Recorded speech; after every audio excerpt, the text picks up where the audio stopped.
ये बच्चों कैसे हैं आप सब। आशा करता हूँ सभी बच्चे फिट एंड फाइन होंगे, स्वस्थ होंगे। बच्चों आज की वीडियो में हम एक्सरसाइज 14 ये करने वाले हैं। इस एक्सरसाइज को हमने बहुत दिन तक छोड़ दिया था क्योंकि इसके साथ प्रॉब्लम ये था कि इसमें इतने बड़े बड़े स्टेटमेंट्स लिखने पड़ते हैं ना कि बहुत ज़्यादा टाइम वेस्ट होता है। तो कोई बच्चे हमारे पढ़ भी नहीं रहे थे, बहुत सारे बच्चे पीछे पढ़ रहे थे चैप्टर 3 चैप्टर 4। तो मैंने सोचा कि इसे आखिरी में हम कर लेंगे बाद में।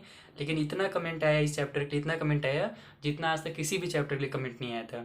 इसीलिए मैंने ठान लिया है कि आज हम इस चैप्टर को स्टार्ट करेंगे और बहुत जल्द फिर धीरे धीरे इसका कंप्लीट करेंगे। ठीक है, लेकिन इसका एक तरीका हमने थोड़ा सा चेंज किया है। हमारे प्रीवियस वीडियोस में आपने देखा होगा कि मैं सॉल्व करते जाता था और आपको समझाते जाता था। इस बार क्या होगा कि हम लोग अगर चाहते हैं इस चैप्टर को कंप्लीट करना ना और जल्दी से जल्दी, तो हमें थोड़ा सा पहले स्टेटमेंट लिखना पड़ेगा। यानी कि स्टेटमेंट मैं पहले लिख लूँगा और उसके बाद फिर आपको समझा दूंगा कि ऐसे ऐसे लिखना है। आप स्टेटमेंट को क्या करेंगे, वीडियो पॉज कर लेंगे और उसके बाद फिर अपने कॉपीज़ में नोट करेंगे। ठीक है, तो आइए स्टार्ट करते हैं चैप्टर 14 एक्सरसाइज 14 है। जो पहला क्वेश्चन और दूसरा क्वेश्चन है सेम टू सेम है। Draw a line segment P Q equal to 6.2 centimetre. Draw the perpendicular bisector of P Q. उसी तरीके से है सेकंड वाला क्वेश्चन भी 5.6 भी, मतलब यहाँ 6.2 का खींचना था लाइन और यहाँ पे 5.6 का हमें लाइन सेगमेंट बनाना है और बाकी दोनों सेम क्वेश्चन है।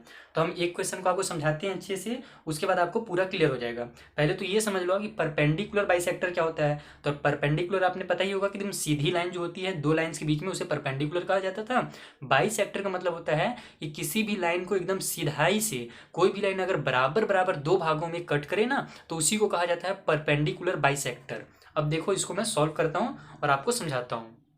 इस चैप्टर में देखो सबसे मेन काम क्या है, सबसे मेन काम है ड्रॉ करना। ये स्टेटमेंट्स अगर आप ड्रॉ करना सीख जाते हो तो लिखना सीख ही जाओगे। स्टेटमेंट बड़े दिखते बड़े हैं लेकिन जो काम आप यहाँ पे करते हो ना सेम टू सेम आपको वहीं पे उतारना रहता है। बस थोड़ा सा अगर आपका नॉर्मल लैंग्वेज हिंदी है तो उसको थोड़ा सा मेहनत करना पड़ेगा आपको और उसको इंग्लिश में कन्वर्ट करना है। वो आप कर लेंगे, मैं उसको भी आपको समझा दूंगा। पहले आते हैं हम डायग्राम बनाने में। ठीक है, तो हमें क्या करना था, ड्रॉ एक लाइन सेगमेंट करना था जहाँ पे हमें क्या करना था, ये क्या बोला गया था कि बाई सेक्टर बनाइए पी क्यू में। ठीक है ना, तो पहले हम बनाएंगे एक लाइन पी क्यू, हम लाइन बना लेते हैं सबसे पहले। उसके बाद मैंने आपको बताया ना कि परपेंडिकुलर बाइसेक्टर वो लाइन होता है जो दो उस लाइन को, पिछले वाले लाइन को ऐसा कट करे ताकि दोनों साइड उसका एकदम बराबर हो। यही परपेंडिकुलर लाइन सेगमेंट कहलाता है। अगर ये लाइन दोनों साइड बराबर कट नहीं करता है ना, अगर दोनों साइड का मेजरमेंट बराबर नहीं आता है तो फिर ये जो लाइन कहलाएगा वो परपेंडिकुलर बाइसेक्टर नहीं कहलाएगा। अब इसको ड्रॉ कैसे करते हैं, तो सबसे पहले तो ये ध्यान दो कि ये जो हमारा था वो कितना था, 6.2 था ना। हाँ 6.2 था, तो इसको हम मेजर करके भी आपको दिखा देते हैं कि सबसे पहले आप 6.2, ये मेरे पास स्केल थोड़ा सा बड़ा वाला है, ये वाला है, तो इसमें थोड़ा सा हमें मेजर करने में दिक्कत होगा, इसीलिए हम ये छोटे वाले से यूज़ कर लेते हैं। यहाँ पर हमें जैसे 6.2 का एक लाइन कर लेना है इस तरीके से। ठीक है, यहाँ पर देखो 6.2 में आ रहा है हमारा, थोड़ा सा ये आगे चल गया था गलती से लेकिन ये 6.2 ही है। ठीक, तो ये हमारा 6.2 का लाइन बना लेना पहले आपको, सबसे पहले पी क्यू। उसके बाद ड्रॉ कैसे करना है, तो क्या करना रहता है कि सबसे पहले लेफ्ट साइड में से पी से या फिर राइट से आप किधर से भी ले सकते हैं। पहले तो ये देखना 6.2 है ना, तो आधे से ज़्यादा लेना रहता है आपको। ये जो हमारा होता है प्रकार, इसमें आपको नापना है इस तरीके से।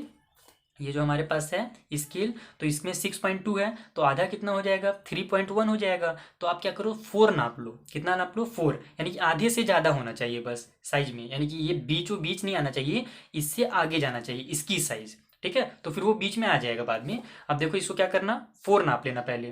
तो यहाँ पर हम इसको नापा कैसे जाता है ये आप फिट करने जान जाना अपने से, ये तो बच्चों का खेल है, बचपन से हम करते आ रहे हैं, क्लास 6 में अब आप पहुँच गए हैं। सबसे पहले इसको मेजर कर लेना 4। 4 क्यों ले रहा है मैंने आपको पहले ही बता दिया कि आधे से ज़्यादा लेना रहता है हमें। तो 6.2 का आधा हो जाएगा 3.1, तो उससे हम ज़्यादा थोड़ा सा ले लेते हैं तो हम 4 ले लेते हैं। आप कुछ भी ले सकते हैं, जरूरी नहीं है कि मैं 4 लूँ तो आप 4 लें, आप 3.8 या कुछ भी ले लें। तो ये देखो इतना हो जाएगा 4, और इसको इस तरीके से मेजर किया जाता है। ठीक है, ऐसे एक स्केल लेते हैं और उसको हम लोग नाप करके ऐसे दोनों पॉइंट में रखते हैं। एक आता है स्टार्टिंग पॉइंट में और एक आता है 4 में, तो समझ जाओ कि ये 4 सेंटीमीटर का हो गया। उसके बाद आपको पी में रखना है अपना ये प्रकार को, और इस तरीके से आपको कट कर देना है इस डिवाइडर को रख करके पी में, और यहाँ पर इसे एकदम सीधी तरीके से एक लाइन कट कर देना है। तो ये वाला जो लाइन है ना आपका, ये कट हो जाएगा। ठीक, अब उसी तरीके से सेम आपको इधर भी कट करना है, यहाँ पर यही पी में रखना है और जितना उधर आया था सेम उसी टाइप से आपको यहाँ पर भी ऐसे कट कर देना है। तो ये वाला लाइन आपका बन जाएगा। ठीक, उसके बाद फिर आपको वही साइज अब चेंज नहीं करना है, जितना आपने पहले साइज लिया था उसी साइज से अब क्यू में आना है और वहां से इसी जो पहले वाला आपका लाइन था ना उसको कट कर देना है। तो फिर आपका ये जो सेकेंड वाला लाइन है, थोड़ा सा मेरा आगे पीछे हो जा रहा है, ये हिल जा रहा है, इसीलिए रुको मैं सही कर लेता हूँ। ये यहाँ पे पॉइंट में रखा मैंने। अब देखो ये एकदम बिल्कुल उसमें कट रहा है, ठीक है। तो इस तरीके से आपको कट करना है। उसी टाइप से इस साइड भी आपको उसी पॉइंट से सेम टू सेम ऐसे कट कर लेना है। तो जो दोनों हमारे आर्क थे, इसे इंग्लिश में आर्क कहा जाता है जो हम कट करते हैं, और हिंदी में इसे कहते हैं चाप। ब्रेड चाप नहीं ना, चाप मैथ वाला चाप, जिसे कट करना नहीं कट किया जाता है, चाप काटना, ऐसे इसको हिंदी में कहते थे अपन, ठीक है। तो इस तरीके से इसको आप कट करेंगे। उसके बाद अब क्या करना रहता है, बस यही मेन काम है। अब यहाँ पर जो पॉइंट बनेगा ना, ये वाला पॉइंट, रुको एक और पेंसिल ले लेता हूँ मैं। यहाँ पर जो पॉइंट बन रहा है और यहाँ पर जो पॉइंट बन रहा है, इनको आपस में आप स्केल से मिला दो। जरूरी नहीं कि इसका साइज जो भी रहे, उससे कोई मतलब नहीं हमें, बस आपको मिला देना इस तरीके से। आप थोड़ा सा ऊपर नीचे भी ले सकते हैं, मैंने यहाँ से बस सीधे पॉइंट से लिया है, थोड़ा ऊपर से लाइन खींच सकते हैं। बस ये ध्यान रखना है आपको कि ये पॉइंट और ये जो पॉइंट बन रहा है, दोनों कट हो रहे हैं जहाँ पर आर्क, उन दोनों के एकदम जो मेन पॉइंट है वहाँ पर वो दोनों लाइन जो है अपना टच हो सके, ठीक है। तो इस तरीके से हम आर्क को कट करते हैं, समझ में आ गया होगा आपको। अब क्या होता है ना, जब इस तरीके से आप आर्क कट कर लेते हो ना, तो जो लाइन बनता है ना, वो एकदम परफेक्ट लाइन बन जाता है। वो दोनों साइड से एकदम परपेंडिकुलर बाइसेक्टर हो जाता है। यानी कि ये जो हमारा 6.1 का लाइन था ना, उसको देखो अब जब हमने आर्क बनाया और इस तरीके से लाइन जब खींचा हमने ना, तो फिर ये क्या हो जाएगा, हमारा 3.1 हो जाएगा बीचों बीच से एकदम। अगर हमने सही लाइन लिया होगा तो हमारा पूरा 3 पॉइंट आना जाएगा। देखो थोड़ा सा यहाँ पर हमारा 3 आ रहा है, देखो 3 से थोड़ा सा आगे है ना, यानी कि 3.1, यानी कि थोड़ा सा अगर आगे पीछे हो जाता है ना लाइन करने में तो कोई दिक्कत नहीं है। आपका लगभग 90% से ऊपर थोड़ा सही होना चाहिए। ये नहीं कि अभी एकदम 70% आपका गलत है तो फिर गलत कर दिया जाता है। 90% से ऊपर भी अगर आपका सही है तो फिर आपका लाइन को सही माना जाएगा। उसी तरीके से इधर भी आप देखोगे, यहाँ इस लाइन के इधर से, तो इधर भी देखो 3.1 आ जा रहा है हमारा यहाँ पर, ठीक है। तो यही होता है इसका खासियत, परपेंडिकुलर खासियत से अगर हम किसी भी लाइन में परपेंडिकुलर बाइसेक्टर बनाते हैं तो उससे क्या होता है कि वो लाइन दोनों साइड को बराबर बराबर डिवाइड कर देता है। बस यही यहाँ पे काम करना है आपको, और ये आपको समझ में आ गया कैसे ड्रॉ करना है। सेम सेकंड वाले क्वेश्चन में भी यही करना है। अब हम आते हैं स्टेटमेंट लिखने में, बहुत जरूरी है। इसमें हमें स्टेप्स बताने पड़ते हैं कि हमने कैसे कैसे क्या क्या काम किया है। तो पहला जो स्टेप होगा हमारा कि draw a line segment P Q equal to 6.2 centimetre. हमने सबसे पहले क्या किया था, एक लाइन बनाया था पी क्यू, जो इसका साइज लेंथ कितना था, 6.2 सेंटीमीटर था। उसके बाद with P S centre, P को हमने सेंटर लिया, यानी जहां पर हम रखते हैं ना इस डिवाइडर का जो हमारा नोक है, उसको जहां पर हम रखते हैं सेंटर को, उसी को कहा जाता है सेंटर। तो पी को हमने सेंटर मान लिया, और किसी रेडियस, यहाँ पे हमने क्या लिया था, हमने कोई रेडियस अपने से तो माना नहीं था, बस क्या है वहां पर आपको आधे से ज़्यादा लेना है। यानी कि 3.1 अगर आधा आ रहा था तो हमने 4 ले लिया था, आप 4.2 भी ले सकते हो, कुछ भी ले सकते हो, जरूरी नहीं कि जितना मैंने लिया उतना ही लो, फिर भी आपका देखना सही आएगा, ठीक है। तो आप किसी को भी यहाँ पे साफ लिखा गया था, लिखना पड़ेगा आपको कि हमने पी से सेंटर माना और एक रेडियस ले लिया, कितना, तो more than half P Q, यानी कि पी क्यू के आधे से ज़्यादा हमने एक रेडियस ले लिया। और उसके बाद हमने आर्क बनाया on each side of P Q, यानी पी क्यू के दोनों साइड में आर्क बनाया। अब देखो इतना बड़ा मैंने जो बुक में हमें एग्जांपल दिया था ना, वहां से मैंने स्टेटमेंट को रीड करके यहाँ पे लिखा है। आप क्या करोगे कि इतना आप स्टेटमेंट नहीं लिखोगे, मैंने आपको हमेशा बताया ना स्टेटमेंट रटना कभी नहीं है, इसको आप अपने से बनाओगे स्टेटमेंट। बता दे रहा हूँ कैसे बनाना है आपको, ये मैंने पूरा लिख लिया ताकि आपको समझ में आए। यहाँ पे आप लिखना with P U as centre, P से हमने सेंटर लिया, and draw arc on both side. बाकी ये हाफ देन ये सब आपको कुछ नहीं लिखना है, इतना लंबा चौड़ा नहीं, बस पी को सेंटर मान के हमने बोथ साइड में आर्क ड्रॉ कर लिए हैं, बस इतना आप जरूर लिखिएगा, ठीक। उसी टाइप से हमने फिर क्या किया, क्यू को सेंटर मान लिया और दोनों साइड में फिर दोबारा से हमने आर्क को क्या किया, कट कर दिया। जो आर्क हमारा पहले वाला था वही से मैंने यहाँ पे लिख दिया है कि cutting the previously drawn arc at L and M respectively. या आप एल और एम भी नहीं लिखें तो भी चलेगा, बस इतना लिखना कि क्यू को हमने दोबारा सेंटर माना और फिर उसको कट कर दिया। अब फिर यहाँ पर हम क्या करते हैं, लास्ट में नाम दे देते हैं और उसके बाद बता देते हैं कि join L M meeting P Q eight O. अब ये भी आप इतना भी नहीं लिखना, इतना भी आपको लिखने की जरूरत नहीं है, केवल आप लिख दो ज्वाइन एल एम। नाउ हमने क्या किया, इस जो एल और एम था हमारा पॉइंट ना, इसको हमने ज्वाइन कर दिया। यहाँ पे नाम आप एल एम में नहीं लिखा, आप कुछ भी नाम लिख सकते हो, आर एस टी पी ना, पी पहले से हो चुका था तो कुछ भी, मतलब जो पहले यूज नहीं हुआ है लेटर, वो लेटर आप यहाँ पे यूज कर सकते हो। और हमने बस यहाँ पे आप स्टेटमेंट लिखना छोटा सा कि हमने एल और एम को ज्वाइन कर दिया। अब बस क्या हुआ कि जो एल ओ बन गया ना, ये वाली लाइन एल से लेकर के ओ तक इतनी जो लाइन बन गई हमारी, यही है perpendicular bisector of P Q. उसके बाद हमारे बुक्स में दिया हुआ था वेरिफिकेशन के लिए भी, अगर आप लिखना चाहें, अभी टीचर बोलते हैं कि वेरिफिकेशन लिखो तो ठीक है लिख सकते हो आप, नहीं तो वेरिफिकेशन लिखना जरूरी नहीं रहता है। मेन रहता है ड्रॉ करना और उसके स्टेप्स बताना, और स्टेप्स को भी ईजी वर्ड में, इतना लंबा चौड़ा जो बुक में आपके दिए हैं उसको बताने की जरूरत नहीं है, आप सिंपल वर्ड में स्टेप्स बताएंगे, ठीक है। वेरिफिकेशन भी एक बार मैं आपको समझा ही देता हूँ। जैसे वेरिफिकेशन में हमें क्या करना है कि मिज्योर करना है पीओ को और ओक्यू को, जैसे मैंने मिज्योर किया था ना अभी आपको, जो वेरिफिकेशन करने का मतलब क्या है, वही चीज़ जो मैंने आपको समझाया अभी कि दोनों साइड जो आएगा ना इक्वल आएगा। तो हमने पीओ को और ओक्यू को हमने मिज्योर किया, तो हम क्या पाएंगे, वो would be find you would find that जो हमारा पी ओ रहेगा वो इक्वल होगा ओ क्यू के। यहाँ से यहाँ तक जो रहेगा वही ओ से क्यू तक का रहेगा, बस वो दोनों इक्वल रहेंगे। उसके अलावा भी also on measuring we find that जो हमारा यहाँ पे एंगल बनता है ना ये वाला एल ओ क्यू, ठीक है, और इधर वाला जो एंगल बनता है दोनों क्या होते हैं 90 डिग्री के हो जाते हैं हमारे। एल ओ क्यू के साइड भी और एल ओ पी के साइड भी, इधर भी 90 डिग्री बनेगा और इधर भी 90 डिग्री की बनेगा। ये दोनों जो एंगल बनेंगे यहाँ पे वो 90 डिग्री के ही बनेंगे, ये इसका खासियत है परपेंडिकुलर का। इसलिए अब हम कह सकते हैं कि जो एल ओ होगा वो परपेंडिकुलर बाइसेक्टर होगा पी क्यू का। बस इतना ही इसका खेल है और कुछ नहीं। एक चीज़ और इसके बारे में मज़ेदार चीज़ आपको बता देता हूँ कि देखो एक और खासियत होता है इसका ना कि अगर आप यहाँ पर कोई भी पॉइंट लो इस लाइन में, अगर परपेंडिकुलर बाइसेक्टर आपका सही है तो आप ना अगर किसी भी पॉइंट में ले लो, एक यहाँ पे मान लो पॉइंट बना लो और वहाँ से पी तक अगर आप नापोगे ना स्केल से और इधर मेजरिंग करोगे स्केल से तो दोनों आपके इक्वल आएंगे। ये इसका खासियत है। कहीं पे भी पॉइंट यहाँ से ले लो तो यहाँ से पी, यहाँ से क्यू, यहाँ पे नीचे में एक पॉइंट ले लो तो यहाँ से पी, यहाँ से क्यू तक ले जाओ तो दोनों जो लाइन होंगे ना दोनों इक्वल होते हैं। ये इसका एक और खासियत है। तो इस तरीके से क्वेश्चन नंबर 1 आपको सॉल्व करना था। क्वेश्चन नंबर 2 भी सेम वही है, यहाँ पे 5.6 बोला गया है और परपेंडिकुलर बाइसेक्टर ए बी बनाना है, यानी कि जो लाइन बनाएंगे अभी स्टार्टिंग में उसका नाम ए बी रखना पड़ेगा आपको, ठीक है। तो 5.2 उसका टोटल लेंथ होगा। तो जब आप आर्क कट करेंगे, ठीक है ना, जब चाप हम कट करते हैं, ठीक है, तो उसमें आप क्या करेंगे 5.2 का आधा कितना हो जाएगा हमारा 2.8 होना चाहिए, क्योंकि 56 का आधा 28 होता है तो 5.6 का आधा हो जाएगा हमारा 2.8।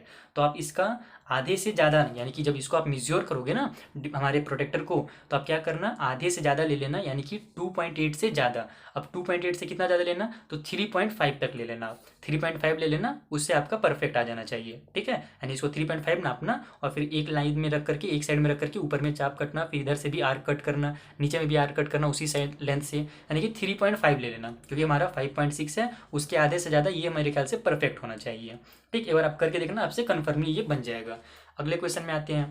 देखो अगला क्वेश्चन क्या है हमारे पास थर्ड में, draw an angle equal to angle A O B given in the adjoining figure, कि ये जो एंगल हमें दिया हुआ है ना इसी के तरह एक सेम एंगल आपको ड्रॉ करना है।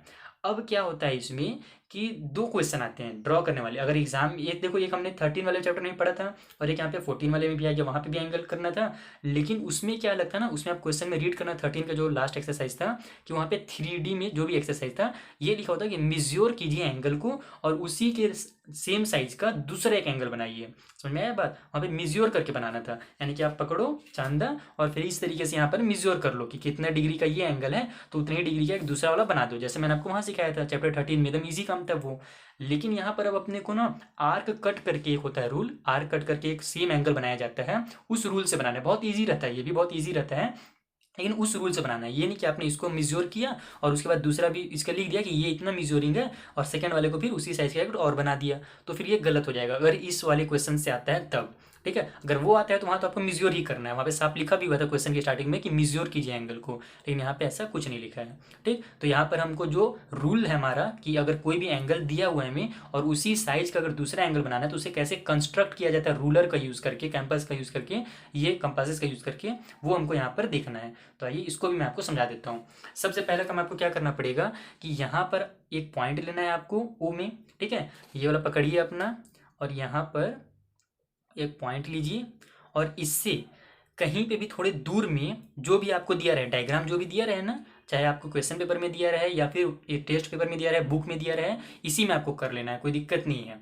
या फिर एक काम दूसरा कर सकते हैं कि सेम साइज का इसको नापिए और फिर उसको कॉपी में बनाइए, फिर दूसरा वाला जो बनाएंगे वो कीजिए, लेकिन वो थोड़ा सा ज़्यादा लंबा काम हो जाता है, हम लोग इसी में कर लेते हैं कि यहाँ पर हम क्या करते हैं इसको मेज्योर करते हैं, ठीक है।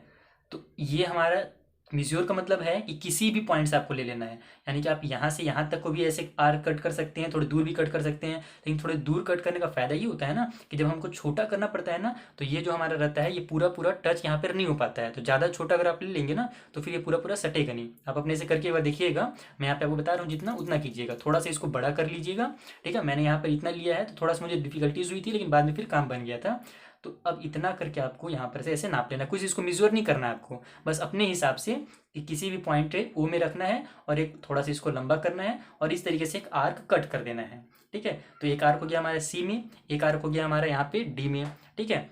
अब क्या करना है दूसरा वाला जो यहाँ पे आर्क कट हो रहा है हमारा, ये कहाँ से आता है, तो इसके लिए आपको ये जो पॉइंट था ना, ये लाइन में जहाँ पे ये कट हुआ था ये वाला पॉइंट यहाँ पे, इस पॉइंट में रखना है और फिर यहाँ से उसको कट करना है। अब जो भी इसका साइज है, ठीक है, इसको आपको यहाँ पे मेज्योर कर लेना है कि कितना साइज आ रहा है और इसको कट करना है। पहला वाला को आपको मेजरमेंट करने की जरूरत नहीं है, उसको आप कहीं पे भी कट कर सकते हैं, छोटा में भी कट कर सकते हैं, थोड़ा सा और आगे बढ़ा करके भी कट कर सकते हैं। लेकिन यहाँ से जब यहाँ तक वाले को कट करें ना, तो इसको एक बार मेज्योर कर लीजिएगा, आगे चल के भी काम आएगा। जब हम दूसरा वाला बनाएंगे ना, जहाँ पे हमको बोला गया था कि दूसरा एक और बनाइए जो कि इससे रिलेटेड हो, एकदम सेम टू सेम इसी के साइज का हो, तो फिर वहाँ पे आपको काम आएगा। तो इसको ऐसे कट कर लेना है दूसरा आपको। अब उसके बाद आपको क्या करना है कि मेज्योर कर लेना है कि यहाँ से यहाँ तक जो हमने कट किया है ना, तो इसका लेंथ कितना है। या फिर मेज्योर नहीं भी कर रहे ना आप, अगर स्केल से नहीं कर रहे हैं तो इसी से कर लो आप अपने, कि यहाँ पर इसको रखो और एकदम सीधी करके यहाँ पर इसके रख दो। तो देखो एकदम पूरा पूरा इसी में आ गया, थोड़ा सा बड़ा आ जा रहा है मेरा, तो थोड़ा सा एकदम धीरे धीरे करके इसको एडजस्ट करना ही मेन रहता है। यहाँ पर ऐसे फिट कर दो, ठीक है। तो उससे आपको पता चल जाएगा कि इतने साइज का है ये वाला। ठीक, अब आते हैं हम कि कॉपी में कैसे करना है। कॉपी में सबसे पहले आप क्या करेंगे, एक रे बना लेंगे इस तरीके से। पूरा बना के रखा है मैंने, लेकिन ये धीरे धीरे बनता है, एक ही बार आपको बनाना नहीं है। सबसे पहले पी से लेके क्यू तक, या फिर कुछ भी नाम दे दें आप, मैं पी क्यू रख दिया था इसका नाम, क्योंकि उधर ABCD था तो इधर पी क्यू दे दिया मैंने नाम। तो इसको आप इस तरीके से लाइन रख दें, एक लंबा सा रे बना दें, ठीक है। उसके बाद आपको क्या करना है कि जो भी आपको पहले वाला फिगर दिया हुआ है, चाहे कॉपी में चाहे फिर टेस्ट पेपर में, किसी में भी, उसको मेज्योर करना है यहाँ से लेकर के यहाँ तक। जो पहले आपने आर कट किया था ना, उसको पहले मेज्योर कर लेना है कि इतना कहाँ तक आ रहा था, तो यहाँ तक आ रहा था हमारा। तो अब सेम साइज का जितना यहाँ तक आ रहा था, उसी साइज का आपको यहाँ पर पॉइंट रखना है और इस तरीके से यहाँ पे पी में रखें इसे, और उसी साइज का एक कट कर दें। एक सेकेंड, हाँ इस तरीके से, ठीक है, ऐसे रखना है। और ऐसे एक सीधा लाइन जैसे वहां पे हमने किया था ना, उसी साइज का सेम टू सेम यहाँ पे भी पी से कट कर देना है। उसके बाद फिर आना है आपको दोबारा उसी में, और फिर से यहाँ से लेकर के यहाँ तक वाले को कट करना है, यानी कि मेजर कर लेना है कि कितना आ रहा था साइज हमारा। तो इतना साइज आ रहा है, एकदम परफेक्ट साइज है। इतना थोड़ा सा छोटा हो रहा है, हल्का सा एकदम बाल बराबर, इतना एकदम है, ठीक है। अब ये परफेक्ट हो जा रहा है हमारा। तो उसी साइज का जितना वहाँ पे हुआ था, सेम वही आपको करना है यहाँ पे एस में आकर के, ये वाला पॉइंट में यहाँ पर आकर के इसको कट कर देना है। तो ये वाला आपका जो लाइन है वो वाला आर्क बन जाएगा, ठीक। थोड़ा सा ऊपर नीचे अगर आपका होता है, तो मैंने बताया ना कि 90% से अगर ऊपर आपका जाता है तो आपका सही माना जाएगा। 90-95% अगर है आपका, तो अगर उससे कम हो जाता है, थोड़ा सा ज़्यादा वो छोटा बड़ा हो जाता है, तभी आपका गलत होगा, ठीक है। तो यहाँ पर आपको इस तरीके से मेजर कर लेना है, जैसे वहाँ पे किया था आपने, सेम टू सेम ऐसे ही करना है। मेन था बस यहीं पे इन दोनों को कट करना, ठीक।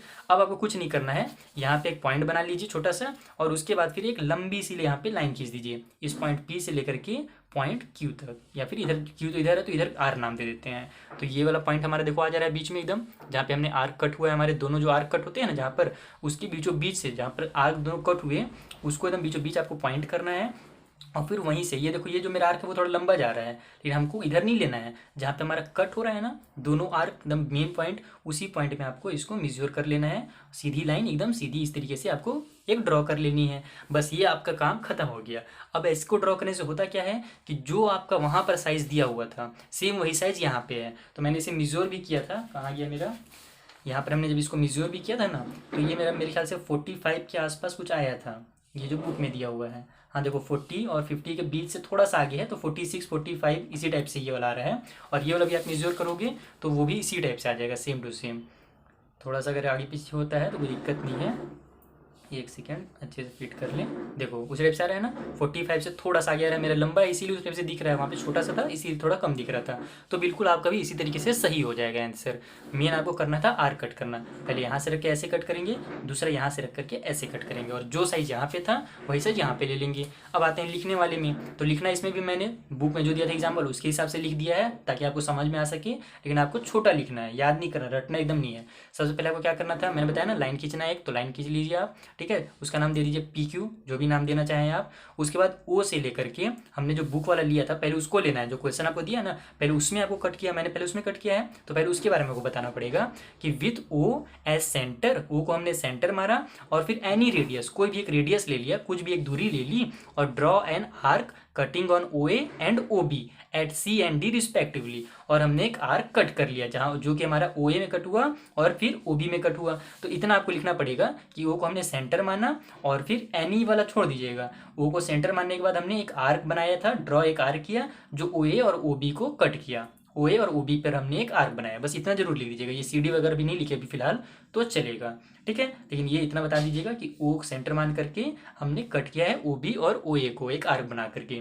उसके बाद सेम टू सेम अब वहाँ जाएंगे हम अपने बुक वाले में। पहले हमने वहाँ पे एक बार वाले बता दिया ना, अब उसके बाद बुक वाले में आ जाना है। वहाँ पे मैंने एक साथ ही बताया था आपको, लेकिन आपको अब आना है इसमें। और यहाँ पर आपको यहाँ पे मेजर कर लेना है ये वाले को, कि हमने जिस तरीके से वहाँ पे जो साइज लिया था सेम टू सेम वही साइज का ये वालों को यहाँ पर कट करना है। तो with P as centre, P को सेंटर मान के, and the same radius, same to same radius जो पहले का था हमारा ना, उसी रेडियस से हम कट कर लेंगे पी क्यू को और पी आर को इस तरीके से। ठीक है, यहाँ पे पी क्यू वाला लाइन भी कट हो गया यहाँ पर, और यहाँ पे पी आर वाला भी लाइन कट हो गया यहाँ पर इस तरीके से।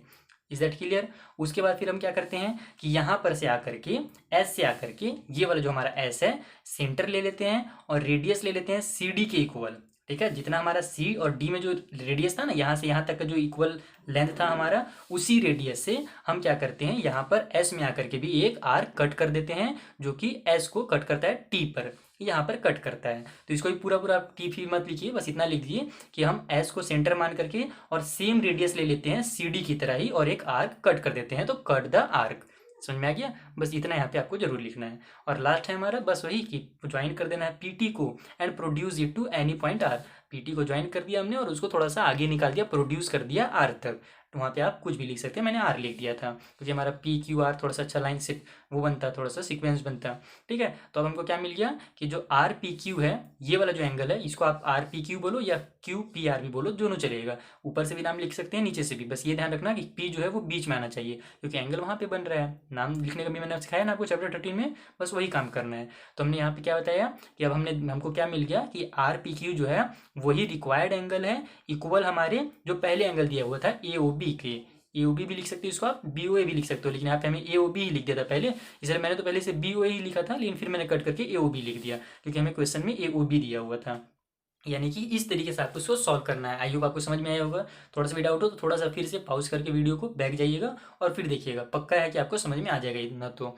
अब आइए क्वेश्चन नंबर जो 4 है उसको भी मैं आपको एक बार समझा ही देता हूँ कि इसको कैसे आपको सॉल्व करना है।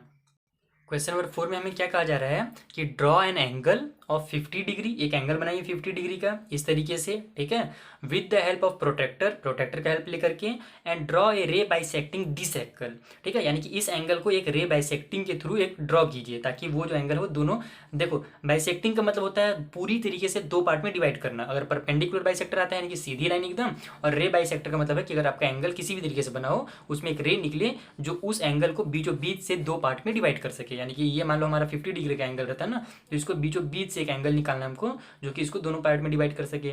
तो ये तो एकदम बहुत आसान है। आप सोचेंगे कि सर 50 डिग्री का दिया ही हुआ है तो हम 25 डिग्री दो बार नाप करके इसको बीच से कट कर ही सकते हैं, तो ऐसे में हो जाएगा थोड़ा सा गलत, क्योंकि यहाँ पर हमें इसे ड्रॉ करके बताना है। ठीक है, तो कैसे ड्रॉ करना है ये मैं आपको समझा देता हूँ। पहली चीज़ तो डायग्राम में समझिए कि कैसे करना, बहुत ही ईजी है डायग्राम इसका। उसके बाद फिर मैं आपको बुक में ही हमें इसका सिंपल एग्जाम्पल के साथ दिया हुआ है कि कैसे इसको सॉल्व करना रहता है, वो मैं आपको वहीं से स्टेटमेंट बना देता हूँ। स्टेटमेंट भी कभी हमारा टाइम बच जाएगा यहाँ पे। देखो इसका जो बनेगा ना ड्रॉ जब होगा तो वो इस तरीके से दिखेगा। अब इसको ड्रॉ कैसे करना है वो समझते हैं स्टेप बाय स्टेप, कैसे ड्रॉ होता है ये। तो सबसे पहले आपको क्या करना है कि एक 50 डिग्री का एंगल मेजर कर लेना है हमारे प्रोटेक्टर से इस तरीके से, यहाँ पर इसे रखना है। और देखो ये हमारा 50 डिग्री, ये लाइन हमारा सीधी है और ये लाइन हमारा देखो 50 डिग्री आ रहा है ना, तो यहाँ पे एक लाइन करो और 50 डिग्री को ऐसे मैच कर दो, तो ये हमारा 50 डिग्री का बन जाता है। इस बार हमने चैप्टर 13 में पढ़ रखा है कि इससे कैसे हम एंगल्स को ड्रॉ करते हैं। तो ये 50 डिग्री का पहले नॉर्मल आपको ड्रॉ करना है। उसके बाद अब क्या करना रहता है, मेन काम क्या है कि पॉइंट ओ से, अब इन लोग को पहले नाम दे देना आप। ए ओ बी हमें क्वेश्चन में शायद दिया होगा, इसीलिए मैंने ए ओ बी लिखा है। दिया था क्या? नहीं दिया था, फिर भी आप कुछ भी दे सकते हैं। ए ओ बी शायद में लगता है एग्जाम्पल को समझ रहा था उसी टाइम मैंने इसको लिख दिया था इस तरीके से। ठीक है, इसका मैंने स्टेटमेंट जब बना रहा था उसी टाइम, क्योंकि हमारा काम और आसान हो जाता है उससे। तो ये हमारा ए ओ बी बन गया एक एंगल। ठीक है, अब क्या करना है आपको कि पॉइंट ओ में रखना है हमारे इसको प्रकार को, और इस तरीके से इसे मेजर करना है कि किसी भी एंगल में इसको, मतलब कि कोई भी रेडियस ले लेना आपको, वहाँ पे मेजर नहीं करना कि 4 ही सेंटीमीटर लो 5 सेंटीमीटर, कुछ नहीं, वो बाद में आता है मेजर करने वाला काम। यहाँ पर आपको किसी भी रेडियस में, लेकिन मैंने बताया ना थोड़ा सा बड़ा लेते हैं हम, ताकि हमारा थोड़ा सा ये छोटा वाला काम आए तो ज़्यादा इसे सटाना ना पड़े हमें, उससे थोड़ा सा डिफिकल्टीज होती हैं, इसलिए मैंने थोड़ा बड़ा लिया यहाँ पर। आप भी थोड़ा बड़ा लेंगे इस तरीके से किसी में भी आपको। थोड़ा सा इसको एडजस्ट कर लेता हूँ मैं, ये आ गया हमारा, थोड़ा सा आगे चल जा भाई। हाँ, अब हो गया एकदम परफेक्ट। तो अब इस तरीके से आपको किसी भी पॉइंट पे इसको कट कर लेना है, जैसे मैंने यहाँ पे किया था। ठीक है, उसके बाद आपको क्या करना है, ये एक बार कट हो गया तो अब दूसरे स्टेप में क्या करना रहेगा आपको कि ये वाला जो, अब ये जो लाइन बना ना यहाँ पे हमारा, ये जो कट हुआ इस तरीके से, आर्क जो हमारा कट हुआ, इसके आधा से ज़्यादा, यानी कि देखो ये टोटल कितना है, इतना आ रहा है ये टोटल। अभी इस पॉइंट से ये पॉइंट हमारा जो कि हुआ इतना आ गया। ठीक है। इसका आधा कितना हो रहा है, इधर लगभग आ रहा है, इसको आपको हिसाब से लेना है। अभी तो मेरा लाइन है तो आपको दिख ही रहा है कि आधा यहाँ तक आएगा, लेकिन इसको अपने को आपको एक्सपेरिमेंट से यानी कि अपने दिमाग से लेना है कि थोड़ा सा आधा से ज़्यादा लगभग यहाँ तक आ जाएगा मान लेते हैं, ठीक है। तो उस हिसाब से फिर आपको इसको लेना है, मेजर करना है इतना तक, और उसी के हिसाब से यहाँ पे कट करना है। आधे से ज़्यादा बस ये चीज़ ध्यान रखना कि आधे से ज़्यादा हो, चाहे थोड़ा सा दूर में हो सके, थोड़ा पास में हो सके, कोई दिक्कत नहीं। मेरा जितना उतना आपका नहीं भी आएगा तो भी कोई ज़रूरी नहीं कि उतना ही लेना है आपको। बस ये ध्यान रहे कि इस वाले जो टोटल है ना आर्क हमारा, इसके आधे से थोड़ा सा ज़्यादा होना चाहिए बस, और कुछ इसमें दिक्कत नहीं होगा फिर आपको। और उसके बाद फिर इसको ऐसे कट कर लेना है यहाँ से, और सेम टू सेम जितना आपका है उसको अब चेंज नहीं करना है। आधे से ज़्यादा इधर मेजर था ना तो इधर भी उतना ही रहेगा, ये अब आधे से ज़्यादा ही में ही है, क्यू में रखना है। और सेम उसी जो दूसरा वाला आर्क था उसको कट कर देना है यहाँ पर। अब यहाँ पे बन गया एक पॉइंट हमारा छोटा सा जहाँ पे दोनों आर्क कट हुए हैं। बस उसी पॉइंट से लेकर के आपको एक लाइन मेजर कर देना है, इस तरीके से लाइन ड्रॉ कर देना है, और वो बीचों बीच से निकल जाएगा, और ये बन जाएगा हमारा बाइसेक्टर। यानी कि जब हमने दो आर्क कट करते हैं इस तरीके से मेन आर्क कट करना है। अगर आपने आर्क इस तरीके से कट कर लिया, इसका मतलब जितने भी डिग्री का वो रहे, चाहे 50 का रहे चाहे 100 का रहे, वो बराबर बराबर 2 पार्ट्स में डिवाइड हो जाएगा। आप इसको मेजर भी कर सकते हैं कि जो हमारा बीचों बीच वाला लाइन होगा ना वो 25 डिग्री में जाएगा, तो नीचे भी 25 हो जाएगा और ऊपर भी 25। ये देखो एकदम बिल्कुल परफेक्ट 25 में आ रहा है ना, इसका मतलब ये हमारा नीचे भी 25 हो गया और ऊपर भी 25 हो गया, क्योंकि टोटल मिलाकर 50 ही था।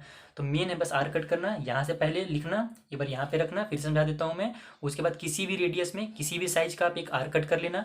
उसके बाद जो आपने आर कट किया है उसके साइज से थोड़ा आधा सा ज़्यादा लेकर के इस पॉइंट पी में रख करके ऊपर कट करना, और उतने ही में मेजर को चेंज नहीं करना आपको, मेजरमेंट को क्यू में रख करके कट कर देना, और फिर बस लाइन को मिला देना। बस यही काम था यहाँ पर। इस तरीके से आप क्या कर सकते हैं कि किसी भी एंगल को बराबर बराबर 2 पार्ट में डिवाइड कर सकते हैं। अब आते हैं इसका स्टेटमेंट लिखने में। तो यहाँ पे हमको बुक में ही सिंपल से स्टेटमेंट दिया हुआ था, बस हाँ ये कि यहाँ थोड़ा ज़्यादा दिया है, आपको मैं कम बता देता हूँ कैसे लिखना है। AOB तो आपको ड्रॉ करना ही पड़ेगा, ये वाला, उसका आप कुछ भी नाम दे दो, CDO भी लिख सकते हो नाम, कुछ भी नाम लिख लेना। फिर उसके बाद O को सेंटर मान करके आप एक रे कनेक्ट कर दे रहे हैं, यानी कि हम एक ड्रॉ कर दे रहे हैं हमारा एक आर्क। यहाँ पर हमने लिखा हुआ था कि हम किसी भी कन्वीनियंट रेडियस में ड्रॉ करते हैं आर्क जो कि OA OB को कट करे P और Q में। इस तरीके से यहाँ पर पूरा एकदम डिटेल में लिखा है, आप उतना मत लिखना, बस इतना लिखना कि O को हम सेंटर मान लेते हैं और फिर कनेक्ट कर देते हैं एक रे। हमें रे को हम क्या करते हैं, रे वगैरह भी यहाँ पे मत छोड़ना, ये कन्वेंशनल रेडियस वगैरह भी छोड़ देना, बस ड्रॉ एन आर्क लिखना कि with O as centre draw an arc. O को हम सेंटर मान लेते हैं और एक आर्क हम ड्रॉ कर लेते हैं। उसके बाद हम P को सेंटर मान लेते हैं, ये P वगैरह के बारे में यहाँ पे बताइए भी मत, उसका जिक्र सीधे आपको यहाँ पर कर देना है कि P जो है हमारा उसको सेंटर मान लेते हैं हम, और रेडियस को आधे से ज़्यादा, ये बताना यहाँ पे थोड़ा जरूरी है कि हमने रेडियस को आधे से ज़्यादा लिया इस बार, और हमने एक ड्रॉ कर दिया आर्क यहाँ पर, ठीक है। उसके बाद फिर सेम आर्क वहीं से Q को हम सेंटर मानते हैं और सेम रेडियस से हम दूसरा आर्क ड्रॉ कर देते हैं। और ये सब इतना कटिंग प्रीवियसली इतना लिखने की जरूरत नहीं है कि आर में दूसरा जो कनेक्ट हो रहा है, इतना कुछ लिखने की जरूरत नहीं है। अब बस हम क्या लिख देते हैं लास्ट में कि ज्वाइन OR। यहाँ पे नेम आपको लिखते जाना है, लेकिन यहाँ पे उनको बताने की जरूरत नहीं है, मेन जो आप काम कर रहे हैं ना वो बताने की जरूरत है। तो बस हमने फिर उसके बाद ज्वाइन कर दिया, और उसके बाद हमारा क्या बन गया कि join OR and produce it to any point X, यानी इसको हमने ज्वाइन किया और इसको थोड़ा सा आगे X तक बढ़ा दिया। देन रे OX बाइसेक्ट, जो हमारा जो OX जो ये रे बना ना वो है जो है बाइसेक्ट कर रहा है, यानी कि बराबर बराबर 2 पार्टों में काट रहा है, कि उसको AOB को, ये जो हमारा एंगल है उसको बराबर बराबर 2 पार्ट्स में कट कर रहा है। तो बस हो गया, यही आपका वेरिफिकेशन दिया हुआ है कि आप इसको मेजर करके देख सकते हैं, जैसे कि मैंने आपको मेजर करके दिखाया। तो बस ये हो जाएगा कंप्लीट, इतना ही आपको करना है। सेम टू सेम मेरे ख्याल से क्वेश्चन नंबर 5 भी है, यहाँ पर वही क्वेश्चन है, कंस्ट्रक्ट एंगल AOB 85 डिग्री का with the help of protractor, draw and ray OX bisecting AOB। यानी कि यहाँ पर आपको नाम भी बोल दिया कि आपको AOB ही नाम देना है उस एंगल का, जैसे हमने 4 में बनाया था ना AOB नाम दे करके, 5th में भी आपको AOB नाम ही देना है, ठीक है। बस वहाँ पे हमने 50 डिग्री का मेजर किया था, और यहाँ पर आपको क्या करना है 85 डिग्री का मेजर कर लेना है। तो आपका लास्ट में कितना आएगा, 85 का आधा कितना होना चाहिए हमारा 42.5 होना चाहिए, यानी 42 से थोड़ा सा ऊपर नीचे आएगा आपका, जब आपका बाइसेक्टिंग हो ना पूरा बीचों बीच से। तो सेम टू सेम इसी तरीके से ड्रॉ कर लेना है, और इसी तरीके से छोटा सा स्टेटमेंट लिखें। ये स्टेटमेंट बिल्कुल भी मत रटिएगा, बस जो आप काम कर रहे हैं वो थोड़ा सा एक बार रीड कर लीजिएगा स्टेटमेंट्स, ताकि जब आपका टेस्ट हो या एग्जाम हो ना, ऑनलाइन हो चाहे फिर लाइव हो, जो भी हो, तो आप थोड़ा सा उसमें अपने से लिखिएगा। कभी भी स्टेटमेंट रटने को कोई फायदा नहीं होता है, आखिर में बच्चा कंफ्यूज हो ही जाता है। अगर स्टेटमेंट रट के जाएंगे तो इतने सारे क्वेश्चंस हैं कि आप कंफ्यूज हो जाएंगे। तो नॉर्मल स्टेटमेंट लिखिएगा, जो काम कर रहे हैं उसी को लिखना है। आई होप आपको समझ में आया होगा कैसे ड्रॉ करना रहता है, मेन सबसे जरूरी चीज़ वही था। मिलते हैं नेक्स्ट वीडियो में। अब हमने 1 से 6 तक कर लिया, सॉरी 5 तक कर लिया इस वीडियो में कंप्लीट। अगले में हम 6 से लेकर के आगे जितना भी हो सके, अलग अलग टाइप के होंगे तो थोड़ा टाइम लग जाएगा ज़्यादा, सेम टाइप के होंगे क्वेश्चन तो एक ही वीडियो में हो जाएगा। Thank you for watching.